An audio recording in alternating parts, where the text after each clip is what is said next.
Welcome to this episode of Becoming an Elite Financial Advisor. I'm Sten Morgan. I'm a financial advisor just like you. The purpose of this podcast, of course, is to share great ideas that we hear from professionals, other advisors around the industry, so that you as an advisor can reach your full potential faster, to run a healthy business, to have balance in your life, but also to serve a lot of clients. Today, I'm going to be talking to Christine from Move Health about Medicare planning. How should you as an advisor have a system in place to efficiently educate and serve your clients when it comes to their health insurance needs as they near retirement and while they're in retirement? I know this is a big topic. Your clients are wondering about it. So if you're not bringing it up, they're probably hearing about it from somebody else. So we are working on a masterclass as well to do with Christine with their tool and their process. So go to gobeelite.com, download some free resources, join our community. So as soon as we have that masterclass date, we'll send it out to you.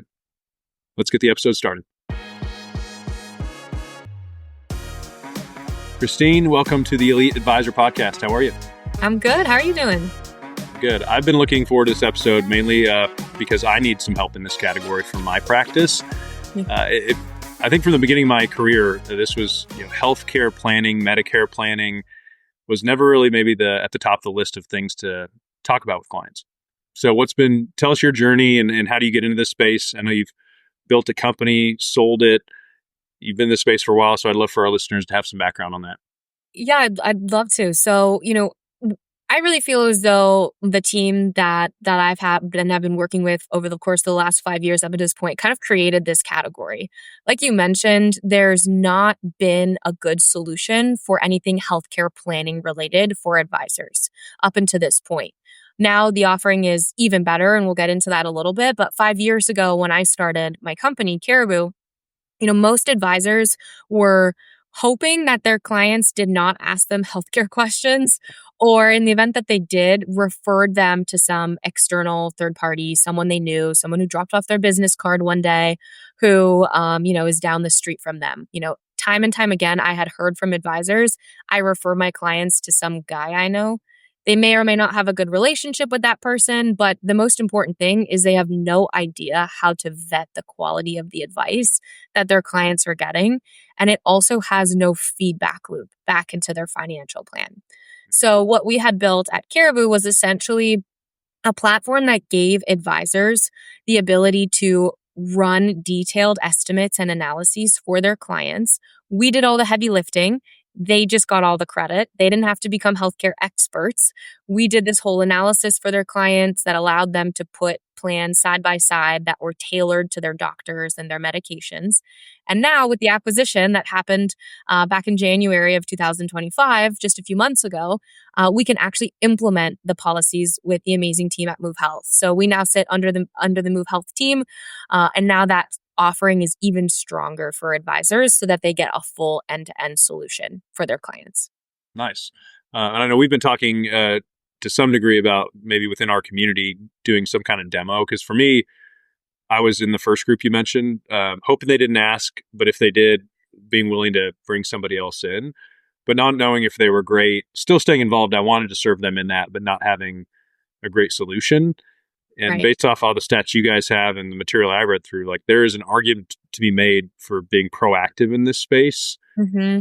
And I even had a prospect earlier this week that was one of the big things we need help with. The thing that's kind of keeping us up at night right now is lack of clarity on, am I able to retire sooner because my healthcare through my company, but my husband's a year younger. Yes. And it was a conversation that I had to say, that's great. We'll help you during the planning process, but it is not the category that I have the most confidence in. Yeah, and you probably recognize that too, maybe because we had this recording coming up, because I hear from advisors a ton, oh, this doesn't come up. And the response that I typically have is that, well, you shouldn't be waiting for your clients to bring it up to you first. You need to be the one proactively prompting it. Your client's talking to you about retirement. One of the key things you've got to talk to them about is their healthcare. How do we give them more clarity and more confidence, like you worded, which is so powerful, so strong. If you can give clients that clarity and that confidence to retire, healthcare is one of those things that they just have no clue what it's like outside of their work. So if you can help them make sense of that, it's super, super powerful.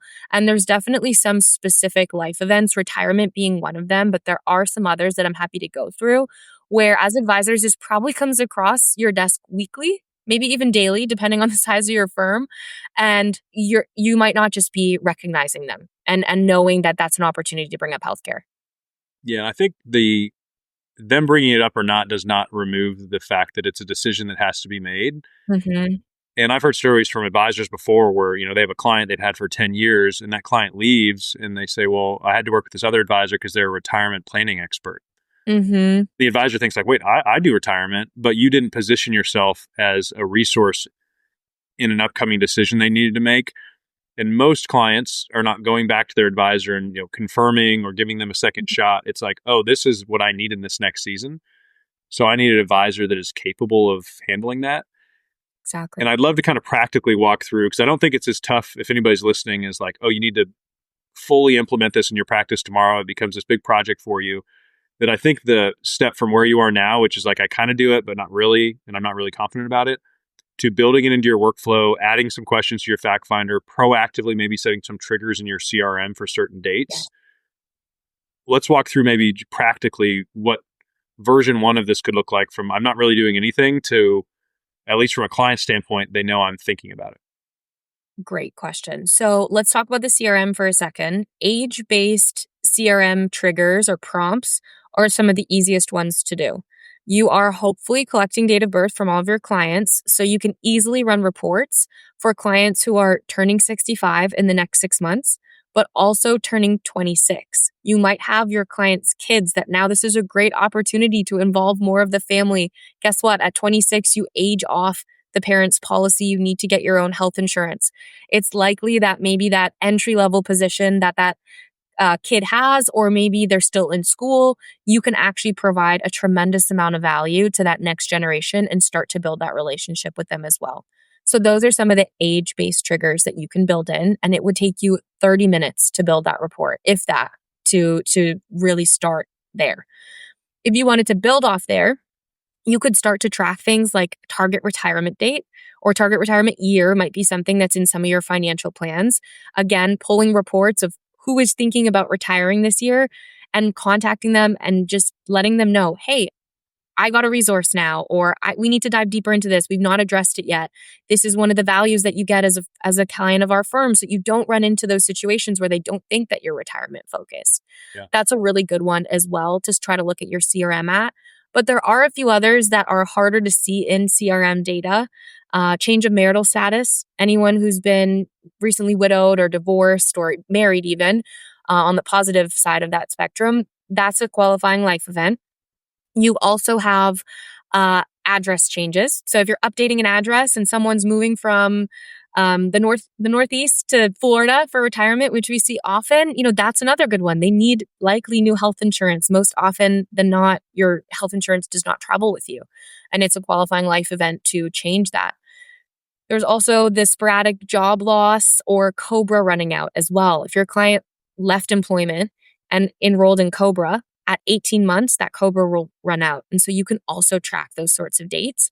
So some of these are custom fields that you might have to add into your CRM, but some of this data already actually lives in there. And it's just about finding it, creating those reports, and doing the outreach and making the client feel very, very personalized. Don't send all of your clients a Medicare email, right?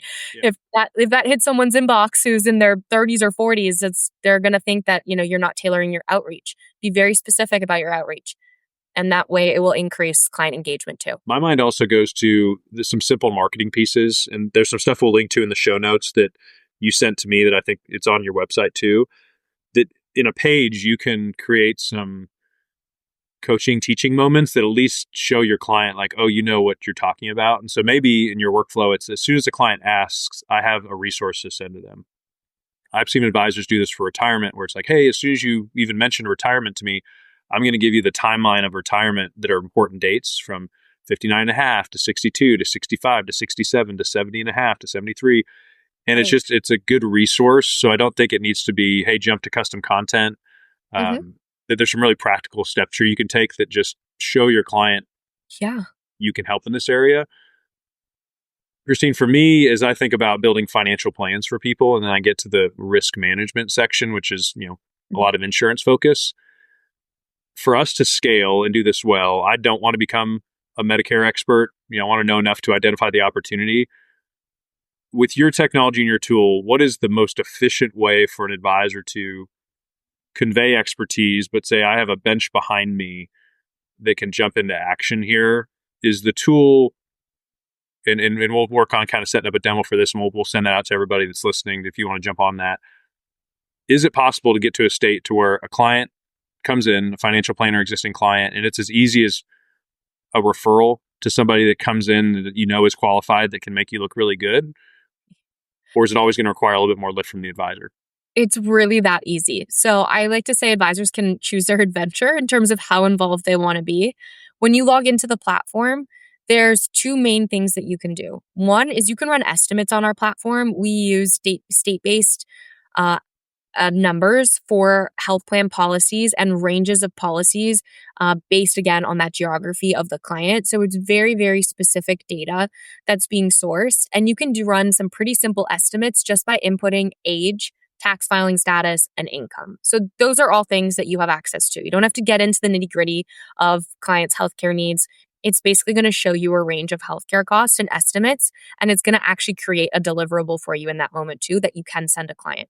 That's great for prospects when you're running a financial plan or someone is, 5 years out, but they're starting to ask you questions and you just want to show and model maybe a scenario or two based off different income levels. The other thing is to actually engage them with a Move Health licensed agent. All you have to do to kick that off is input the client's name, email, phone number, what kind of coverage they need and when. It's that simple. So it takes 30 to 60 seconds at most to do that. And then when you do, the client has the ability to book a call directly with us, or you can kind of gatekeep that and you can drive the process forward and you can be the one to book the call if you want to participate. Nice. Advisors take a different level of approach depending on their firm, the way they work, or maybe even the client. Let's say you've got a high net worth client that you want to be involved in everything with. That would be maybe an example to why you would want to be involved, but you don't have to be. The client can move themselves through the process, speak to a licensed agent, get an enrolled policy, and then once that enrollment is made, you are notified as their advisor and the premium and the out-of-pocket maximum is communicated back to you so that you can update their financial plan. So the most important parts are you're updated. There's a feedback loop. It's coming back to you, your client was taken care of. And then also you can update that financial plan so you have more accurate data in your financial plan based on what the client actually enrolled in. That's great. I love the pre-deliverable. Mm-hmm. Sometimes when I'm selling a financial plan, I don't necessarily want the client to hope it's going to work out. Like, meeting one, let's get to know each other, get some data, share some great ideas. But by meeting two, before I give them a proposal, I want to give them some proof of, hey, I can bring some value here. So that first deliverable you mentioned feels pretty quick. Like it could be a quick win. Here you go. In order to kind of like build the case of why they need to work with you. Exactly. It's instant. So you can run those numbers. You can do an income of 200,000 maybe, and then 500,000. Maybe they're selling their business. Maybe we're up in the millions and we want to see what IRMA looks like. You could run all those scenarios instantly within the platform, feeds back to you, and you can send those different scenarios to the client as a deliverable post-meeting if you want to. Nice. Yeah, the IRMA surprise, I think most advisors I talk to don't understand that very well. And it's almost their client is about to get a notice, of change, whether it's you recognize too many gains, their income is too high, you should take from a different account.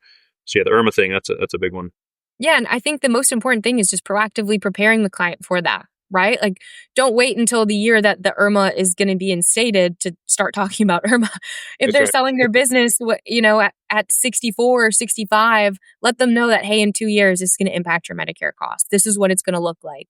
Here's the delta in terms of what it would be if we didn't sell versus we did. Likely that the prior is way more important and lucrative than the actual IRMA itself. That's usually not the problem. The problem is just that it catches clients by surprise because their advisor is not updating them with that information proactively.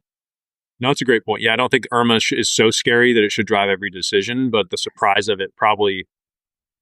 factor of it could 10x the negative impact of that versus the actual financial piece. Yes, exactly. I think the difference individually, the most IRMA can make is like 10 grand a year, which if you're in that highest bracket, maybe that's important to you. Maybe it's not. It's likely that it's not. So again, it's not about that specific number necessarily. It's more just about the advanced preparation. So practically, if I think about the client I just met with, 63 and a half, husband 62 and a half, He's already taken Social Security. Okay. They have some pensions. She's wanting to retire within a year, but they have this gap of healthcare that they're trying to Mhm. figure out. She could do Cobra. She could stay on her current plan, but it's a lot higher. Mhm. What if her husband loses his health insurance? Like, this is a big part of her decision to, like, I want to retire tomorrow, or I guess I can hold on for another year and a half. Yeah. As you hear that scenario, is it you put their information, they get on the phone with a coach, and that person kind of coaches them through the process, or is that person just providing quotes in various scenarios? Like, in that real life scenario, what could that client's experience be like if it was more of me just passing it off? So you'd input the client's name, phone number, email address, hit start engagement, and that client would be able to book a call directly with us. While they're waiting for that call to happen, could take a couple days, we actually give the client the ability to upload information, doctors, medications, send us that Cobra documentation, give us everything you have so that we can come into that meeting as informed as possible and get straight to the kind of options. We can also just wait until the call and start to collect a lot of that information. We will confirm our understanding as well. A lot of the times there's information that's hard to capture via an online profile too. So we want to make sure that we get just every detail about the client situation and understand too, something you didn't mention was what will their income be in retirement? What is it today and what will it be next year or the year after? That's a good reason to potentially have the advisor involved in a conversation or at least have you in the notes when you're starting the client engagement say, here's what we're expecting their income to be next year. That gives us a range to be able to potentially influence some premium tax credits for them in the event that they're not yet Medicare eligible. There's a lot going on with the premium tax credits right now in the current administration. We're at a point, a little bit of a standstill. We don't know if they're going to be extended beyond this year into 2026. So that's, again, just a really good reason to have a healthcare planning partner there by your side because this is stuff that we are following actively and that we will update you and your clients on because the cost for this client, depending on their income, could change drastically depending on whether that legislation is extended or not. I think through like every advisor listing, if you take your advisor hat off and put your business owner hat on and think like what scales, I want to add a lot of value, but I don't have the time to become an expert in all areas of Mhm. financial planning, tax strategies, estate planning. That for my team to be efficient yet bring a high level product, it's like we have to have these like secret weapons behind the curtains. That we are the one bringing the data and presenting it in a way they understand. But with this category, especially for me, I'm like I need somebody to call in, an expert that can make me look really good because it will not scale if I'm trying to build this on my own, study this all on my own, to where I think Mhm. I almost have to get out of the way sometimes in order to help more people. I have to bring in partners that can deliver the technical side of it. Exactly. You're thinking about it 100% right. Like there are things that we learn that are new about Medicare and we're in the Medicare world all day every day and there's so much nuance.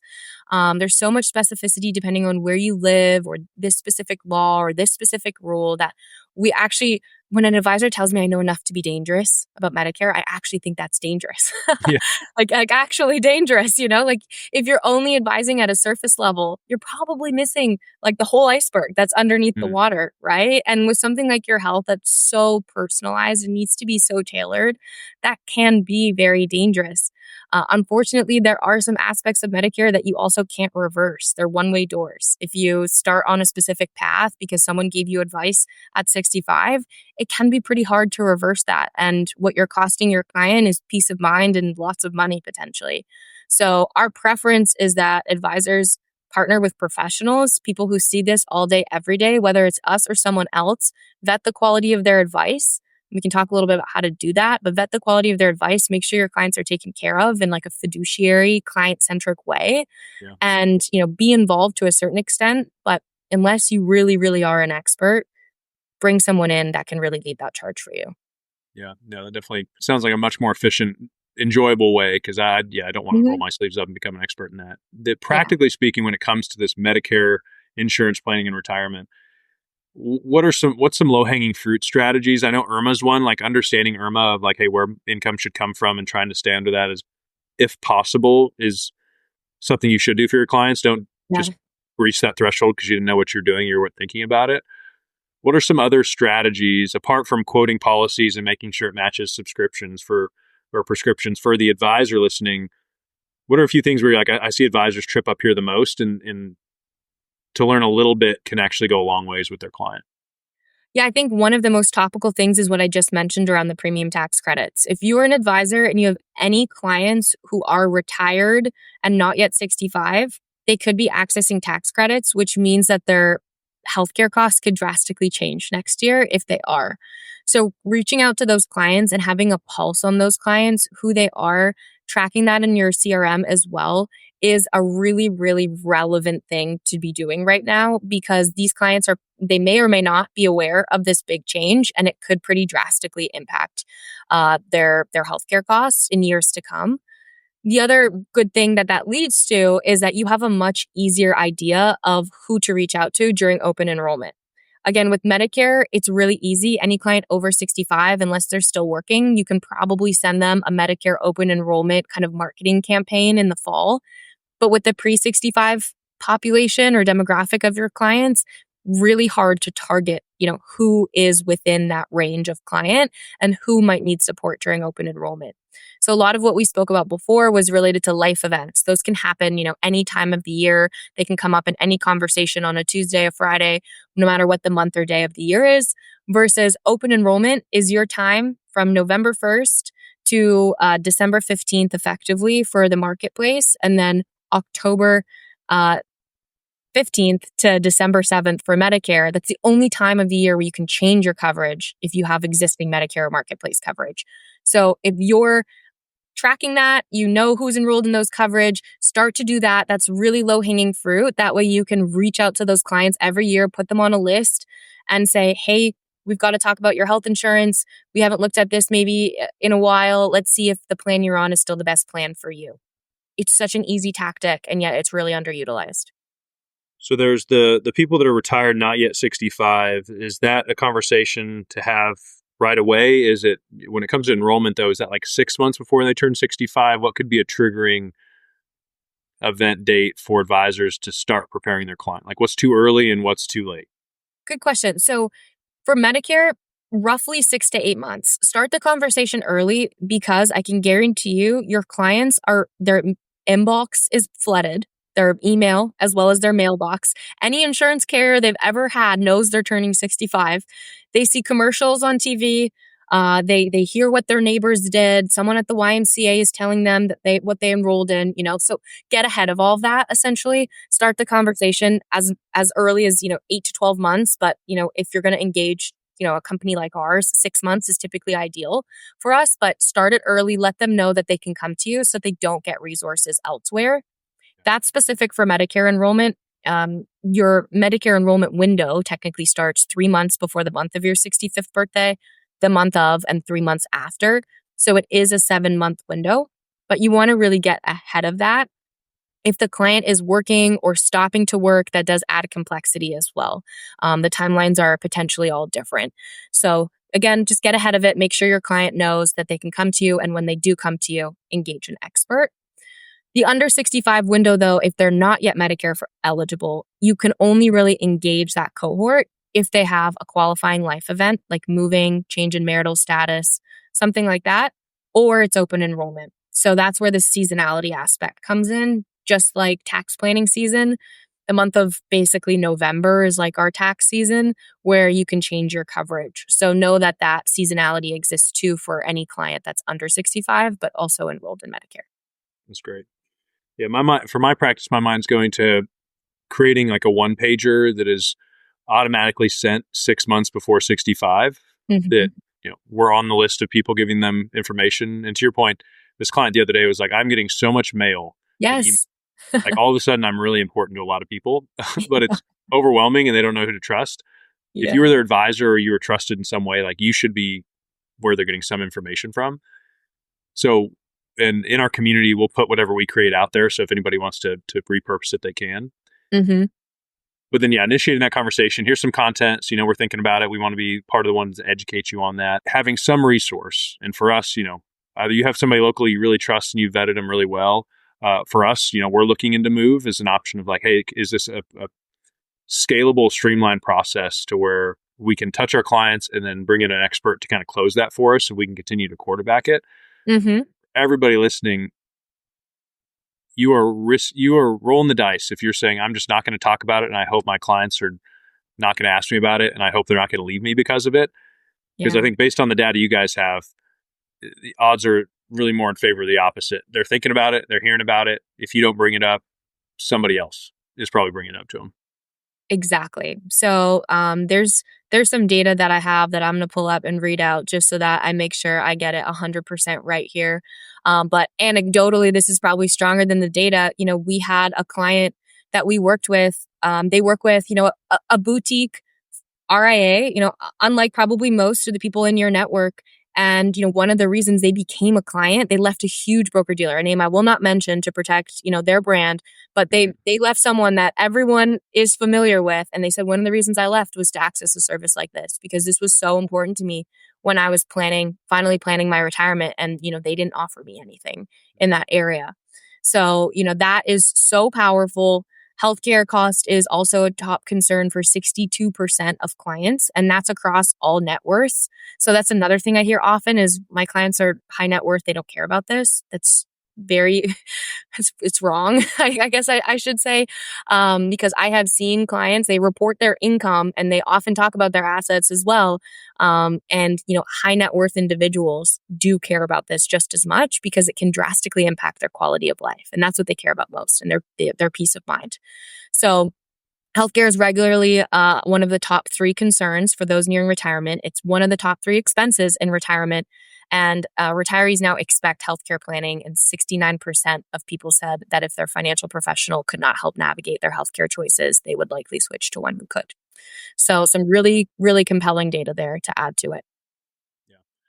Yeah, I think for everybody listening, that there's probably a path where you are doing okay as an advisor if you don't do this. I hear kind of 2 parts. One is serving the current clients really well and not risking losing them over something that we're just, maybe out of laziness or fear, not trying to add to our process, because it doesn't have to be a lot of lift if you just have a good system in place. But Mm-hmm. also the prospecting potential here of creating some compelling content and not trying to overwhelm people with the actual strategy of it, but just educating on, hey, this is a concern. You're probably thinking about this. Here's what we do. There's probably a couple one-pagers that are really formatted really well that could get people's attention. Mm-hmm. And I think tax strategies obviously are always appealing. Estate can be a pain point to poke on, but I think to your point with the data, it's like healthcare is not going away.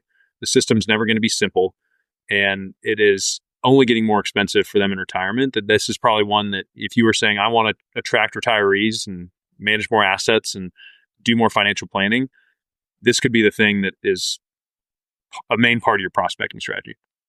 Absolutely. And again, whether it's us or someone else, we provide our partners with a bunch of marketing materials off the shelf. So that makes it so easy too to just have that ready.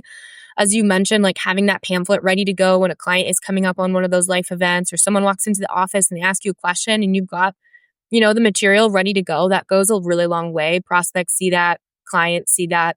So we try to make that as easy as possible. Again, recognizing that the advisor's not the healthcare expert. They're probably not the marketing expert either. How can we make this as simple as possible for them so that it's really high impact, but very, very low lift? We say that a lot. That is our goal with all of our partnerships. Christine, thank you for being here. This is great. We'll put more content in our community for anybody that's watching. We'll also work on kind of maybe a masterclass together. How do we take this even deeper? Because this is a topic that is not going away. Appreciate you. Yeah, thank you so much.